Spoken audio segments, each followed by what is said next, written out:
যে আওয়ামী লীগ যদি রাজনৈতিকভাবে মাঠে নামে তাহলে তাকে মোকাবেলা করবার মতন পলিটিক্যাল ক্যাপাসিটি বলেন সেটাও গভর্নমেন্টের নাই। প্রথমে আপনার কাছে যেটা জানতে চাইবো যে আপনি দীর্ঘদিন বিএনপির রাজনীতি করেছেন, এখন বলা উচিত বেশ কিছুদিন ধরে আপনি আসলে বিএনপির যে রাজনৈতিক কর্মসূচি বা সরকারে আসার পরে যে বিএনপি তাকে আপনি সমালোচনা করছেন, মানে তীব্র সমালোচনাই করছেন। আপনার কি মনে হয় যে বিএনপির রাজনীতি যে আপনি এর আগে করেছেন বা এতদিন করেছেন সেটা কি ভুল ছিল? আমি বিএনপির নানান রকম চাঁদাবাজি, দুর্নীতি, এলাকায় প্রভাব বিস্তারের জন্য নানান রকম অপকর্ম, এই সকল কিছুর বিরুদ্ধে কথা বলেছি। সো আমার নিজের কাছে মনে হয় যে আমি সবসময় আমার নিজের কাছে সৎ থাকবার চেষ্টা করেছি। সো এই সৎ থাকতে গিয়ে আমি হয়তো স্টাবলিশমেন্টের বিরোধিতা করেছি, এখন স্টাবলিশমেন্টে যখন যে থাকে দেখা গেছে কথাগুলো তার পছন্দ হয়নি, ব্যাপারটি আসলে এতটুকুই। যে এখনকার বিএনপি কি আগের বিএনপির চেয়ে আলাদা, মানে সরাসরি আলাদা? কোথায় আলাদা আলাদা বলতেন? বিএনপির আসন পরিবর্তন হয়ে গেছে। তখন বিএনপি ছিল শোষিতের আসনে, এখন বিএনপি হয়ে গেছে শাসকের আসনে। আমি যদি শোষক নাও বলি, সার্টেনলি বিএনপি শাসকের আসনে। এবং যেহেতু আমি একজন স্বতন্ত্র সংসদ সদস্য, আমি কোনো দলের সংসদ সদস্য না, সুতরাং আমার কিন্তু ক্রিটিক করার ব্যাপারে আমার কোনো বাধা নাই। আমি এই সুযোগে আপনাকে এটাও বলি, আপনি আমার চেয়ে ভালো জানবেন বাংলাদেশের সংবিধান 70 অনুচ্ছেদ সংশোধন না করেও যে কোনো বেসরকারি সদস্য অর্থাৎ মন্ত্রীর বাইরে যতজন পার্লামেন্ট মেম্বার আছেন, যারা কেবলমাত্র এমপি, যেই দল থেকে আসুক না কেন, তারা কিন্তু সরকারের সমালোচনা করতে পারে। কিন্তু বাংলাদেশের হিস্ট্রিটা এতই চমৎকার যে আমরা কখনো কখনো কোন সংসদ সদস্যকে সমালোচনা তো দূরেই থাক, নিজের দলের স্তুতির বাইরে টু দ্য পয়েন্ট খুব কম কথা বলতে দেখি।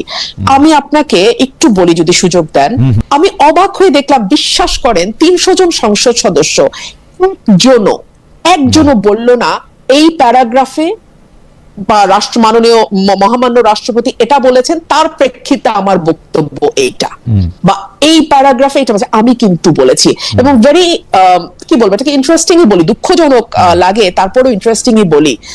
আমাকে কিন্তু সময় দেওয়ার ব্যাপারে আওয়ামী লীগ সরকার যতটা না অনুদার ছিল, এই সরকার তার চেয়ে কোনো অংশে কম অনুদার নয়। আমাকে একবার বিরোধী দলের চিফ হুইপের কাছে দৌড়াতে হয়, একটু টাইম দাও, 2 মিনিট বাড়াও। সে বলে না না আমি তো জানি না, আপনি সরকারি দলের কাছে যান। সরকারি দলের কাছে যাই, তারাও তো রেসপন্সিবিলিটি নেবে না, কারণ কে আর মানে কাছে ডেকে বকাবাদ্য শুনতে চায়, তাই না? সো আন্ডারস্ট্যান্ডেবলি তারাও চায় না যে আমি কথা বলি। সো আমার এই একটা মিনিট, একটা সেকেন্ড, খালেদ ভাই, আমি কিন্তু জানি 1 মিনিটে কয়টা শব্দ বলা যায়, 150টা। আপনি মোটামুটি কমফোর্টেবলি 150টা শব্দ 1 মিনিটে বলতে পারবেন। সো আমাকে ওই শব্দ গুইনা না আমার স্পিচটা রেডি করতে হয়। সো এই এফর্টটা আমি হাসিনা আমলেও দিয়ে আসছি, এই এফর্টটা আমাকে তারেকের আমলেও দিতে হচ্ছে। So it is the same old story for Rumin Farhana. Farhana, just মানে আপনাকে যদি এই সরকার মনোনীত করতো নির্বাচনের জন্য বা মনোনীত করে নাই নির্বাচনের জন্য, এইটা থেকে আপনার পার্সোনাল গ্রাজ বা ক্ষোভের জায়গাটা কি আসে? মানে ব্যাপারটা কি এরকম যে আপনাকে যেহেতু নমিনেশনটা দিল না বা আপনাকে যথাযথ মূল্যায়ন করলো না, সেই জন্য আপনি একটা পার্সোনাল গ্রাজ থেকে আজ বিএনপির বিরোধিতা করতেছেন? তাহলে খালেদ ভাই আপনি আমাকে বলেন, নমিনেশন তো ডিক্লেয়ার হয়েছে নভেম্বরে, এন্ড অফ নভেম্বর। এর আগে 5ই অগস্টের পর থেকে শুরু করে নভেম্বর পর্যন্ত এই যে 15টা 13টা 14টা মাস আমি যে বিএনপির নানান অপকর্ম নিয়ে প্রশ্ন তুলেছি, সেটা কেন তুললাম? তখন তার মনোনয়ন দেওয়া না দেওয়ার কথা আসে নাই, আমি কিন্তু তুলেছি। 1 2 হলো, আমি সব সময় আপনাকে আমার আগের ইন্টারভিউতে বলেছিলাম যে রাজনৈতিক দলগুলোর আসন পরিবর্তন হয়, আজকে যে এদিকে বসছে কালকে সে ওদিকে বসে, কিন্তু ভাগ্যের পরিহাস আমার আসনটা অপরিবর্তিতই থাকে।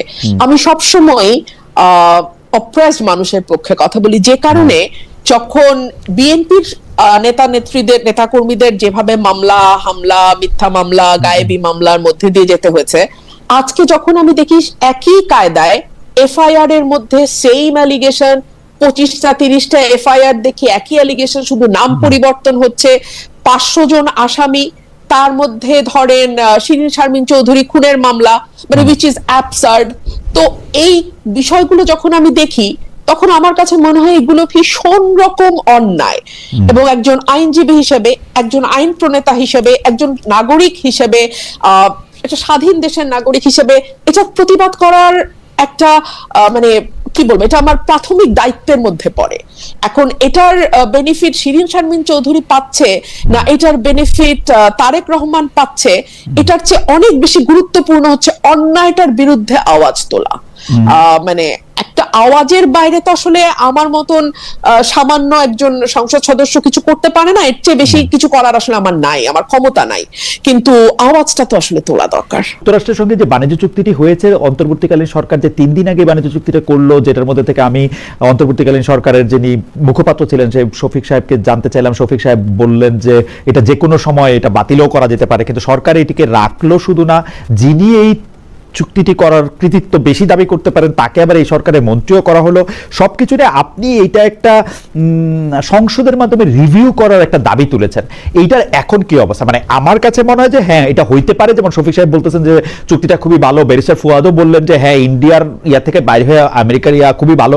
তাই বললাম ভালো হলে ভালো, কিন্তু আপনার দাবিটা তো খুব যুক্তিযুক্ত যে সংসদের মাধ্যমে রিভিউ করার দাবি। এই দাবিটার ক্ষেত্রে আপনি খালি দাবি তুলতে পারেন, মানে এই রিভিউটা একজন সংসদ সদস্য হিসেবে আপনিও করতে পারেন কিনা, মানে আপনিও এইটা আসলে টেবিলে দিতে পারেন কিনা, বা এটা আপনি কিভাবে চান, বা এটা কিভাবে হতে পারে? খালেদ ভাই, আমি দীর্ঘ সময়ে এটা নিয়ে ভেবেছি যে আমাদের আর্টিকেল 145A অনুযায়ী সংবিধানের যে কোনো বিদেশি চুক্তি যদি সেটা গোপনীয় না হয়ে থাকে সংসদে প্রেজেন্ট করতে হবে, কিন্তু আনফরচুনেটলি সংবিধানের এই ধারাটা আমরা কেউ দেখেও দেখি না। এক, দুই হলো এই চুক্তিটি ভয়ানক বিতর্কিত একটি চুক্তি দুটি কারণে। এক হচ্ছে একটা অনির্বাচিত সরকার নির্বাচনের 3 দিন আগে তড়িঘড়ি করে এরকম একটা চুক্তি করতে পারে কিনা। দুই, এরকম একটা চুক্তি যেটা ট্যারিফ কমানোর নামে করা হলো, সেই ট্যারিফটাই কিন্তু বাতিল হয়ে গেছে যুক্তরাষ্ট্রে। তো সেই ট্যারিফটার উপরে না, ট্যারিফ কমানোর যুক্তিতে যেই চুক্তি করা হলো নির্বাচনের মাত্র 3 দিন আগে, সেটা একটা রিভিউ হওয়া দরকার না সংসদে? এইবার আসেন আমার ক্ষমতা প্রসঙ্গে। আমি সংসদ মুলতবি চাইতে পারতাম, কিন্তু ইতিহাস বলে 2-3টা ইনসিডেন্টের বাইরে সংসদ মুলতবি হয় না। সো আরেকটা থাকতে পারে যে আমরা স্বল্প সময় আলোচনার জন্য 68 বিধিতে আমি নোটিশ দিতে পারতাম, যেটা স্পিকার মিন করেছেন যে আপনি নোটিশ দেন। আপনি জানেন এই নোটিশটা আমার 5 জন সংসদ সদস্যের স্বাক্ষর লাগবে। আপনি আমার বাইরে, আমি আপনাকে আজকে অন রেকর্ড চ্যালেঞ্জ করছি, আপনি আর একটা সংসদ সদস্য জোগাড় করে দেন, একটা, 5টা তো পারবই না, আমার বাইরে আপনি একটা জোগাড় করে দেন যে সংসদে এই চিঠিটা স্পিকারকে দেবে যে এটা নিয়ে একটা স্বল্প সময়ে আলোচনা। আমার মনে হয় যে এটা সবারই আসলে একটু মনোযোগ দিয়ে শোনা দরকার, অথচ এখানে সিরিজ অফ লাইজ আছে, যেটার মধ্যে আমি বলা হয়েছে যে ট্যারিফ 37% থেকে 20% বা 19% করছে, কথা সত্য না। এর আগে চুক্তির আগেই সেটা 20% আইসা ছিল, এবং সেই 20% নিয়েও আসলে কোর্ট একটা অর্ডার রাখছিল, এটার মধ্যে কোনো টাইম বাউন্ড ছিল না, এবং এইটা মিথ্যার পর মিথ্যা বলা হয়েছে। এবং আমি আপনার কথা শুনে আমার কাছে মনে হলো যে এই সংসদে যদি আপনি ছাড়া আর একজন না থাকে যে এইটা আসলে স্পিকারের নোটিশে আনতে পারবেন, আমাদের মনে হয় এর চেয়ে বড় দুর্ভাগ্য আর কিছু হতে পারে না। মানে মার্কিন যুক্তরাষ্ট্রের সাথে এরকম একটা চুক্তি, যে চুক্তিটার সাথে আসলে জামাতে ইসলামী এবং বিএনপি দুজনের সাথে আসলে কথা বলছে, মানে ভালো চুক্তি, তো ওনারা দুজন এটাকে ভালো বললেই পারে। আমি আপনাকে আরো খোলামেলা বলি, আমার কপালই হলো শত্রু তৈরি করার কপাল, বুঝছেন খালেদ ভাই? আমি আরেকটু শত্রু তৈরি করি। বিএনপি এটাকে আনবে না, আপনি তো বুঝতেই পারতেছেন। হ্যাঁ, কারণ আনবে না, কারণ যেটাও বিএনপি আনবে না, এটা তো বুঝতেই পারতেছেন। জামাতে ইসলাম পাগল হয়ে যেতেছে জুলাই সনদ নিয়ে। জুলাই সনদ বাস্তবায়ন করলে খুবই ভালো হবে। আমি জুলাই সনদের বিপক্ষে না, আমার বাড়ি ভাঙা হয়েছে, আমার উপরে আমি ওই শহীদ মিনার বহুত কিছু, আমি এগুলো ক্রেডিট ক্লেম করার ওই মানে শ্যালো পলিটিক্স বাদ দেই। হ্যাঁ, আমার প্রশ্ন হলো এই যে ভয়াবহ একটা চুক্তি, যেই চুক্তিটা আপনার সার্বভৌমত্বের উপর প্রশ্ন তুলতে পারে। আপনি তেল আনবেন কোথা থেকে, সেটার জন্য তার পারমিশন লাগবে, এবং লাগছে। রাশিয়া থেকে পারে নাই তেল আনতে। আচ্ছা, আপনি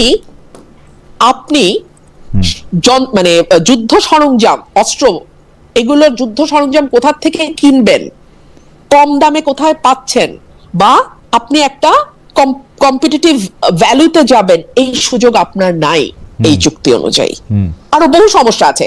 আমরা কয়েক হাজার কোটি টাকার রাজস্ব বঞ্চিত হব, আর সেখানে আমেরিকা যেই ইয়েতে অল্প কয়েকটা, এবং এটা নিয়ে যখন আমরা প্রশ্ন তুলবো তখন বলা হবে যে ইন্ডিয়ান ন্যারেটিভ থেকে প্রশ্ন করা হচ্ছে, যে ভাই তুমি সংসদে আলোচনা কর, তাহলে তো বুঝে যাবে। কইছেন না যে চলেন 350 টাকার আলু খাই এখন বৈশা এখন আমরা আমেরিকান আলু খাবো, ফাইন।